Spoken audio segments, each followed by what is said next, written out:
What's going on, everybody? Josh Callaway alongside James D. Jackson, Sooners Illustrated, 24/7 Sports. At the stadium, we're in the tunnel.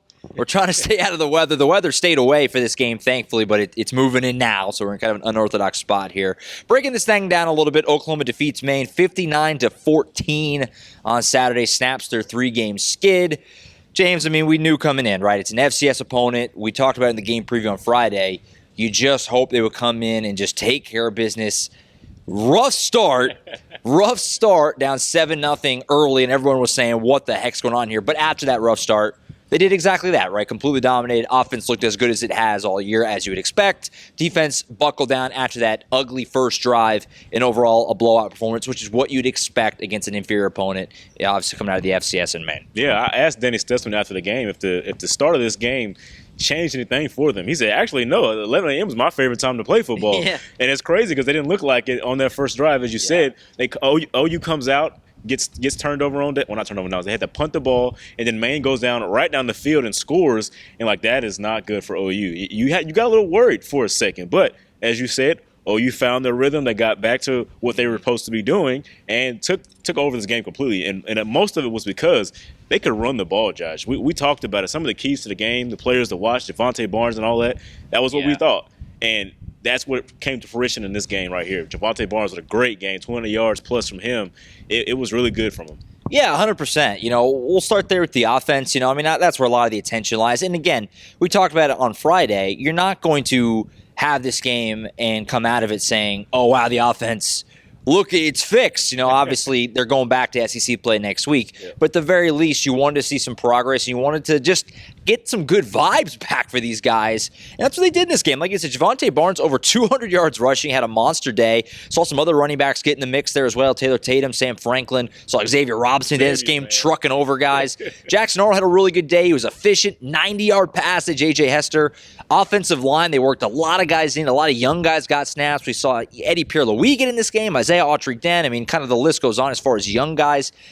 As Brent Venables opened his postgame, they kind of got what they wanted accomplished. Offensively, some confidence back, played a lot of young guys. We'll see if it means anything moving forward, but offensively it was about what you'd hope for, right? They dominated the game, and they did a lot of good things. Yeah, for sure. I asked some of the guys on the board after the game, I was like, what do you feel about Joe John Finley after that one? Because even against when they played Temple, things were a little bit like you didn't get what you wanted out of that game. I think you got what you wanted out of this game. And I know this is a lesser opponent and things like that happen, but I think as a whole, OU's offense looked pretty like they were in hand most of the time because Javonte Barnes, he actually could have ran for like 300 yards the way he was going. He got pulled, pretty early in that second half. He played a lot in the fourth quarter. Yeah. And Jackson Arnold could have kept going as well. So it was really good to see that from the offense. They looked like they were in control. The line of scrimmage is what we talked about a lot, and the offensive line looked really good. Isaiah Autry got out there and they didn't miss a beat. So that was really good to see from him, a young guy like that, getting that call and making the plays that he was able to make today. So 100%. So you got to do a lot of what you set out to do offensively.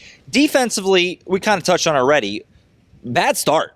First drive, and Brent Venables talked about it post-game, he just felt like they didn't come out with an edge. They were playing a little nonchalant, and even against Maine, out of the FCS, if you come out not quite ready to play, that'll burn you. And that's what happened the first drive. Maine went right down the field, went for a fourth down way in their own end. I love that for them, and it worked out, and they ended up scoring a touchdown.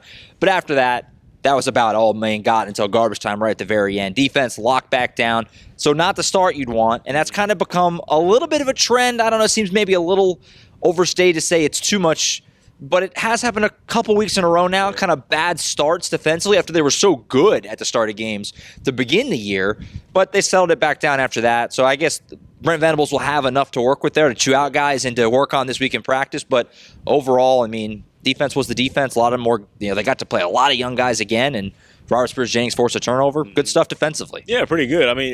On that fourth down play for Maine, how often have you heard of a defense getting a delay of game called on them? That's what happened with OU in this one. So that was strange, and so that kind of really set the epitome of what was going to happen on that drive because it was strange. The whole thing was strange. It wasn't like Manning was doing great trick plays and things like that you would normally get from a lesser opponent against somebody like OU.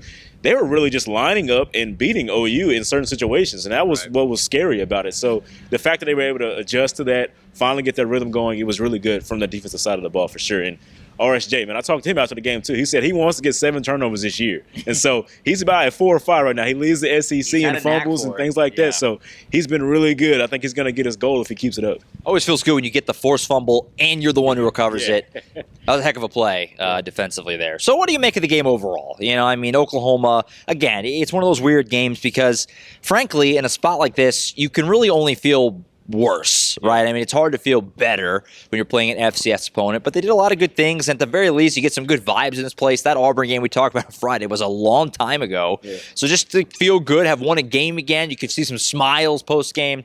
And now we'll see if they can take it into Missouri next weekend, these final 3 SEC games.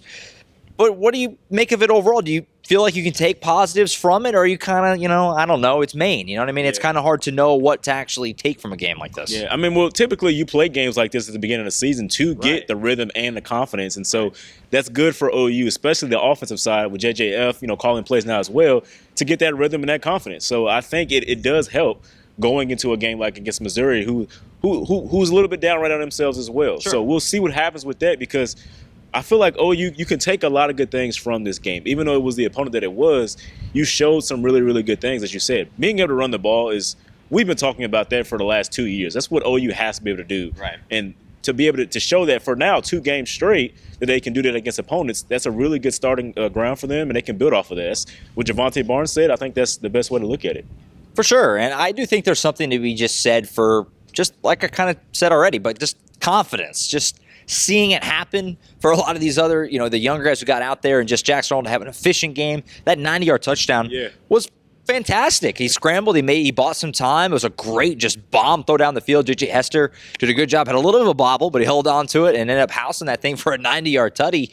No matter who you're playing, you're going to feel good about that. Yeah. So we'll see if they can just, at the very least, take some confidence from this, and maybe a little bit of that juice back, that confidence, and just kind of feeling like, okay, we can do it. It's in there somewhere, and we'll see what they do when they get back to SEC play next week. But this was a weird game. Yeah, that play to the J.J. Hester, that's been right there all season long. It's like every single time they just miss it a little bit. And it's really not like a design play. It's a scramble drill type of situation. Jackson Arnold always rolls to his right, seems like, in that moment. And he just the touch has always just been too much. And right there, it finally got there. So that was really good to see. And look at the results of it. I mean, it's incredible for them. So, yeah, pretty good. Yeah, it was a great throw. This was a weird game, by the way. Can we just throw that out there? This was the vibes were just bizarre. I mean, Maine, which is an FCS opponent we talked about on Friday, latest non-conference game for Oklahoma in over 20 years. It's an FCS team you never see. I mean, Maine coming to Norman, Oklahoma in November. This game got moved up 2.5 hours because of the weather, which we're starting to experience right now. It's sprinkling in my face. Yeah. Just a bizarre game. It had a weird vibe early. The crowd, there was like nobody here an hour before kick, but then it filled in. Just an odd game over. We have dripping water. We're gonna have to wrap this up pretty quick here. We're good. Oh, geez. But anyway, just an odd game overall, and Oklahoma gets the job done, and they win. So, any final thoughts here?